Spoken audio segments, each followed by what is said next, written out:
Okay, so we were talking about hematoma formation. Okay, तो hematoma formation क्या होती है? जैसे ही हमारी कोई बोन ब्रेक होती है ना, तो वहां पे जो आर्टरीज होती हैं, ब्लड वेसल्स होती हैं, वो भी ब्रेक हो जाती हैं। जब ब्लड वेसल्स ब्रेक होती हैं, तो हमें पता है वहां पे सराउंडिंग में क्या होगा। जो जो जहां से बोन ब्रेक हुई है वहां पे क्या होगा, सराउंडिंग में ब्लड अकुमुलेट होना स्टार्ट हो जाएगा। ठीक है, इसी कंडीशन को हम हेमाटोमा कहते हैं। क्या कहते हैं? हीमाटोमा। हीमाटोमा क्या है? The accumulation of blood outside the blood vessels around the injury. ठीक है, जहां पे इंजरी हुई है वहां पे ब्लड का accumulation, this is called haematoma formation. ठीक है, अब हमें पता है हमारे ब्लड में क्या होता है। हमारे ब्लड में देयर आर मल्टीपल फैक्टर्स और प्रोटीन्स और फाइब्रोब्लास्ट फिब्रिनोजन प्रोटीन्स और डिफरेंट चीजें होती हैं। ठीक है, तो अब हमारे पास क्या होता है कि इसके बाद हमारे पास यहाँ पे जस्ट यहाँ पे क्या होता है कि हमारे जो ओस्टियोब्लास्ट सेल्स होते हैं ना, ओस्टियोब्लास्ट। ठीक है, हमने शायद ये सेल्स नहीं पढ़े अभी, लेकिन प्रीवियस क्लासेस में मैंने आप लोगों को बताए थे जब हम पढ़ रहे थे कि बोन में 3 टाइप के सेल्स होते हैं, ओस्टियोब्लास्ट, ओस्टियोक्लास्ट और ओस्टियोसाइट्स। ठीक है, तो ओस्टियोब्लास्ट जो सेल्स होते हैं और सिमिलरली कुछ stem cell, osteogenic stem cells, वो क्या करते हैं, वो यहाँ पे डिवाइड होते हैं। ठीक है, आपको पता है ओस्टियोब्लास्ट सेल्स का काम होता है क्या करना, बोन को बनाना। ठीक है, तो अब बोन ब्रेक हुई है तो ये ओस्टियोब्लास्ट यहाँ पे क्या करेंगे, डिफरेंट डिफरेंट फैक्टर्स रिलीज करेंगे। ठीक है, और साथ साथ में ये ओस्टियोब्लास्ट और यहाँ पे जो हमारे पास क्या होगा, ब्लड की जो प्रोटीन होगी फिब्रिनोजिन, ये फिब्रिन थ्रेड बनेंगे और यहाँ पे क्या होगा, आहिस्ता आहिस्ता जो बोन है वो बनना स्टार्ट होगी। ठीक है, आहिस्ता आहिस्ता बोन बनना स्टार्ट होगी। तो यहाँ पे this stage is called fibrocartilaginous callus formation. ठीक है, आप लोगों की बुक में गिवन है हेडिंग फाइब्रोकार्टिलेजियस कैलस फॉर्मेशन। तो यहाँ पे इस वाली स्टेज में आप लोगों को नजर आ रहा होगा, this is called fibrocartilaginous callus formation. ठीक हो गया। तो यहाँ पे क्या होता है कि हमारा जो ओस्टियोब्लास्ट सेल्स होते हैं, ओस्टियोब्लास्ट वो सेल्स, और साथ में फाइब्रोब्लास्ट सेल्स होते हैं, फाइब्रोब्लास्ट। ठीक है, फाइब्रोब्लास्ट का काम क्या होता है, फाइबर्स बनाना। ठीक है, तो यहाँ फाइबर्स क्रॉस लिंक फाइबर्स ऐसे बनेंगे। ठीक है, और इनमें क्या होगा, इनमें हमारे पास कैल्शियम की डिपोजिशन होगी। कैल्शियम की डिपोजिशन होगी तो बोन आहिस्ता आहिस्ता ना स्ट्रॉन्ग होती भी जाएगी, आहिस्ता आहिस्ता कैल्सिफिकेशन होगी तो बोन आहिस्ता आहिस्ता क्या होगी, स्ट्रॉन्ग होती जाएगी। ठीक है, तो ये जो पहली वाली स्टेज है, यहाँ पे ना जो सॉफ्ट सी बोन बन जाती है, तो इसे हम कहते हैं फाइब्रोकार्टिलेजियस कैलस फॉर्मेशन। तो पहले वाले हेमाटोमा के बाद फौरन ये वाली स्टेज होती है। उसके बाद बोनी कैलस फॉर्मेशन। ठीक है, बोनी कैलस में क्या होता है, फर्दर यहाँ पे देखिए बोन आप लोगों को देखो थोड़ा सा ना, सराउंडिंग में देखो यहाँ पे फ्लूइड्स भी हैं, थोड़ा बोन ना ढीली सी नजर आ रही है आप लोगों को। ठीक है, लूज सी। लेकिन यहाँ आगे देखो इस वाले स्टेप में, यहाँ पे बोनी कैलस फॉर्मेशन है, इस वाली स्टेज के अंदर क्या है, इस वाली स्टेज के अंदर हमारे पास आहिस्ता आहिस्ता और ज्यादा कैल्सिफिकेशन हो गई है, कैल्शियम और ज्यादा डिपॉजिट हो गया है, कैल्शियम C2+। अब और ज्यादा कैल्सिफिकेशन हुई है तो ये बोन और ज्यादा सख्त हो गई, और ज्यादा हार्ड हो गई। ठीक है, तो ये बोनी कैलस फॉर्मेशन है। ठीक है, स्पंजी बोनी कैलस फॉर्मेशन। इस वाली स्टेज के ऊपर जो है वो आप जो है वो ना थोड़ी बहुत एक्सरसाइज करते हैं बोन की, थोड़ा बहुत मूवमेंट कर सकते हैं इस वाली स्टेज के ऊपर। ठीक है, उसके बाद फर्दर हमारे पास क्या होता है, फर्दर इसके अंदर डिपोजिशन होती है स्ट्रांगली। ठीक है, और फिर क्या होता है हमारे पास, जो फ्रैक्चर हो जाता है वो हील हो जाता है कंप्लीटली। ठीक है, और जो लास्ट वाली ये जो स्टेट है, this is called remodelling, bone remodelling. ठीक है, तो कंप्लीटली जो पहले फ्रैक्चर्ड बोन थी ना, वो कंप्लीटली रिप्लेस होके न्यू बोन वहां पे बन गई है, दिस इज बोन रीमॉडलिंग। ठीक है, और अब आपकी बोन बिल्कुल सही सलामत है, और आफ्टर सम टाइम्स वो जो फ्रैक्चर का जो निशान होता है ना वो भी खत्म हो जाता है। ठीक है, फ्रैक्चर का जो निशान होता है वो भी खत्म हो जाता है। तो this is the entire process of bone fracture और repair of broken bone.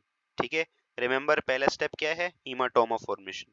Second step fibrocartilaginous callus formation. ठीक है, बुक में आप लोगों के गिवन है। तीसरा स्टेप बोनी कैलस फॉर्मेशन। ठीक है, और चौथा स्टेप क्या है, बोन रीमॉडलिंग। ठीक है, यहाँ तक क्लियर है सब लोगों को? Any confusion? बोन की उसमें कौन कौन से सेल हेल्प करेंगे? ओस्टियोब्लास्ट, फाइब्रोब्लास्ट और कुछ osteogenic stem cell. Osteogenic stem cell हमें क्या देंगे? ओस्टियोब्लास्ट सेल्स देंगे, फाइब्रोब्लास्ट सेल्स देंगे। साथ में ब्लड में कैल्शियम का बहुत इंपॉर्टेंट रोल है, कैल्शियम का। ठीक है, तो ये सारी चीजें इस तरह से काम करती हैं।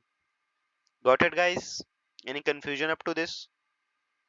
कोनो मसला है किसी को तो लेट मी नो। आगे जाएं।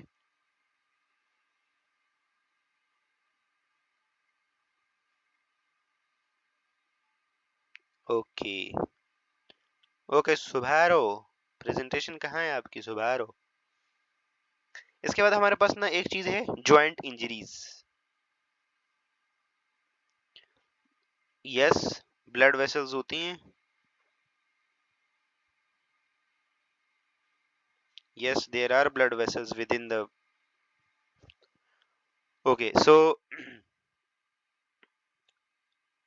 अब है हमारे पास टाइप्स ऑफ ज्वाइंट्स।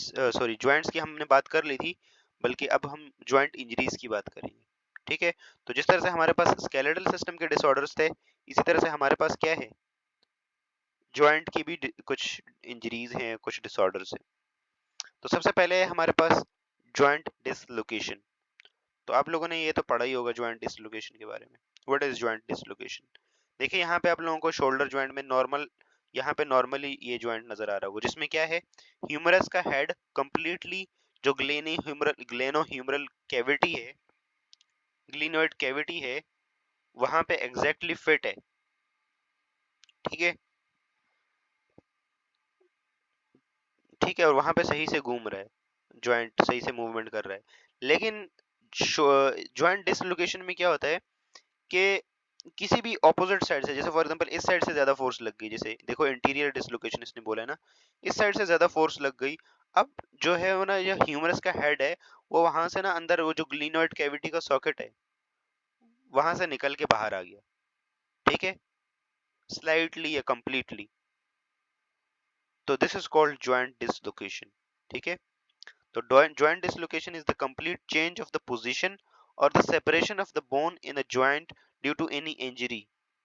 ठीक है, इंजरी अर्थराइटिस से भी जॉइंट डिसलोकेशन हो सकती है, और weakening of the muscle and tendon.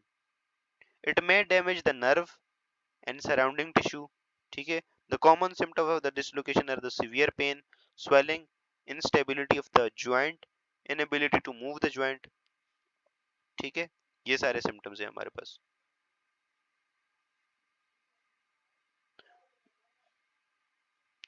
तो हमारे पास ज्वाइंट डिसलोकेशन में क्या है, ऑपोजिट साइड से ज्यादा फोर्स लगी। देखो अब पोस्टीरियर वाले डिसलोकेशन में देखो, इस साइड से ज्यादा फोर्स लग गई, तो देखो पूरा का पूरा जो है हमारे पास क्या हुआ, बोन, जो हमारा ह्यूमरस है, ह्यूमरस का हेड वहां से निकल गया, तो चेंज हो गई, पोजीशन चेंज हो गई उसकी।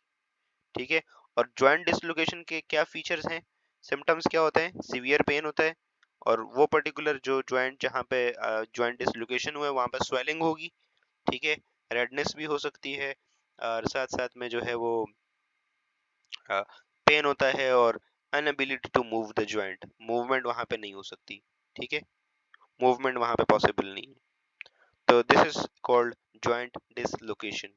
ठीक है, जॉइंट डिसलोकेशन को ठीक करने के लिए समटाइम्स जो है वो हमें जो ऑर्थोपेडिक फिजिशियन सर्जन होते हैं, उनकी रिक्वायरमेंट होती है। ठीक है, या फिर ये नॉर्मली आपने देखा होगा कुछ हकीम वकीम या इस टाइप के जो लोग, या फिजियोथेरेपी वाले लोग भी इसको कर देते हैं सही।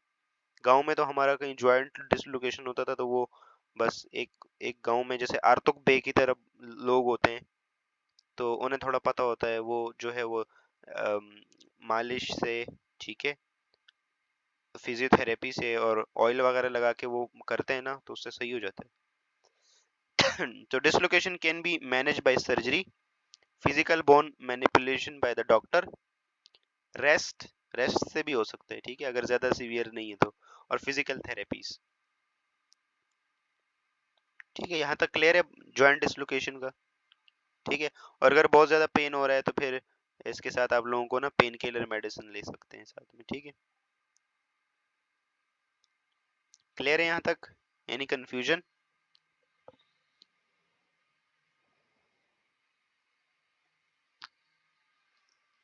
ओके, उसके बाद है स्प्रेन। जो स्प्रेन होता है ना, जॉइंट में जो स्प्रेन होता है, वो जॉइंट में जो लिगामेंट होता है ना, लिगामेंट, लिगामेंट आप लोगों को मैंने पहले पढ़ाया था, व्हाट इज लिगामेंट। एक जॉइंट को कंप्लीटली होल्ड करने के लिए एक स्पेसिफिक जगह पे ऊपर हमारे पास लिगामेंट्स होते हैं, ठीक है। तो लिगामेंट्स में कोई स्ट्रेचिंग आ जाए, ठीक है, कोई स्ट्रेचिंग और टेयरिंग, ठीक है, लिगामेंट के अंदर, तो it leads to bone joint sprain. ठीक हो गया। Joint sprain is related to the mild to severe grade of stretching और tearing of the ligament that hold the joint bone together. Sprain can be result of sudden twist of the limb associated with the joint. तो suddenly कई बार आप लोगों ने देखा हो ना, कि लोग चलते चलते चलते जो है वो एकदम वो हो गया। Just a minute.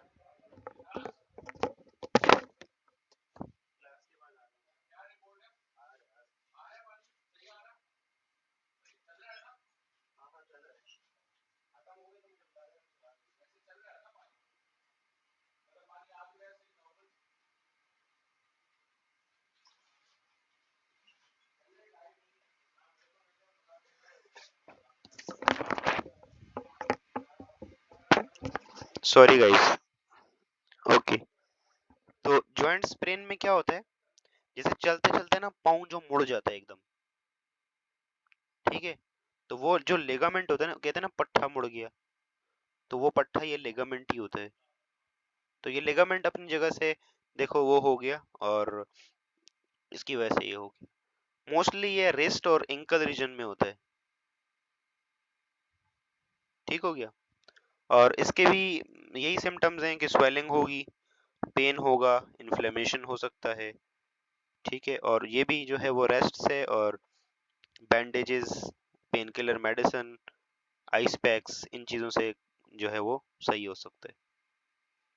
ठीक है, क्लियर है यहाँ तक सब लोगों को? Any confusion up to this? इसके बाद एक चीज़ है first aid treatment for joint injuries and fractures. तो फर्स्ट एड ट्रीटमेंट जो होती है, फर्स्ट एड ट्रीटमेंट क्या है जॉइंट इंजरीज में और बोन फ्रैक्चर में, ठीक है। तो सबसे पहले फर्स्ट एड क्या होती है, आप लोगों ने नाम सुना होगा फर्स्ट एड का। First aid, what is first aid, क्या होती है फर्स्ट एड? एनीवन, कोई बताएगा फर्स्ट एड के बारे में? तो फर्स्ट एड पेन किलर होते हैं, ओके ओके ठीक है। First aid refer to the medical attention usually administered immediately after the injury occur where it is occurring, मतलब, ठीक है। तो पहली पहली बार जो, वाओ, पहली पहली एड, वाओ, मुझे तो पता ही नहीं था मैंने भी, थैंक यू बताने के लिए। तो फर्स्ट एड का मतलब ये होता है कि भाई कोई भी अगर इंजरी हुई है, कोई भी प्रॉब्लम हुई है, तो उसमें मतलब फर्स्ट पहली जो अप्रोच देंगे ना, तो this is first aid. First aid में हमारा ये रहता है कि भाई पेशेंट की जान बच जाए। यार जॉइंट पेन और जॉइंट इंजरीज और फ्रैक्चर में तो किसी की जान नहीं जाती, लेकिन डिफरेंट डिजीजेज में मतलब फर्स्ट एड डिफरेंट डिफरेंट होती है। तो इस वाले केस में हमें सबसे पहले क्या करना पड़ता है, हमें सबसे पहले हमें सबसे पहले ना जो पेन होता है सीवियर किस्म का, उसको कम से कम करना पड़ता है, ठीक है। तो यहाँ पे देखिए लिखा हुआ है keep the patient in the resting condition, ठीक है, resting condition, applying in ice packs, cold compress wrapped around,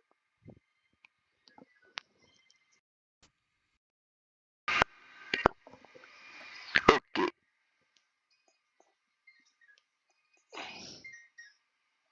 so just a minute यार।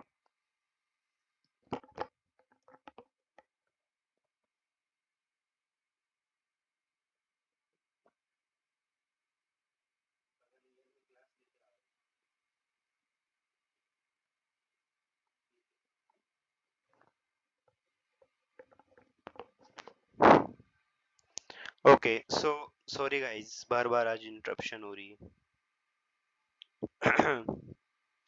सो फर्स्ट एड ट्रीटमेंट में हम क्या करते हैं, सबसे पहले फर्स्ट फर्स्ट फर्स्ट पहली पहली बार जो चीज दे रहे हैं, ठीक है। और उसके बाद स्पेशली बोन फ्रैक्चर और जॉइंट इंजरीज के लिए स्पेशली बताया गया है कि वो जो कोल्ड आइस पैक्स होते हैं, ठीक है, वो लगा देते हैं, ठीक है, कंप्रेस करते हैं, इसी के साथ साथ रैप्ड कर देते हैं और वेट क्लोथ वेट क्लोथिंग से वो कर देते हैं, ठीक है, और फिर जो है वो बैंडेज लगा देते हैं उसके ऊपर, ठीक है, और उसके बाद जो भी कंडीशन हो तो उसके बाद आप लोग डॉक्टर के पास लेके जाते हैं, ठीक है। ज्यादा सीवियर ना हो तो वैसे भी खुद से ही सही हो जाता है, लेकिन सीवियर है तो फिर डॉक्टर के पास लेके जाते हैं, ठीक है। क्लियर है सब लोगों को यहाँ तक क्लियर है? Any question? ओके। आज जिन लोगों की प्रेजेंटेशन है वो अपना प्रेजेंटेशन टॉपिक मुझे भेज दें।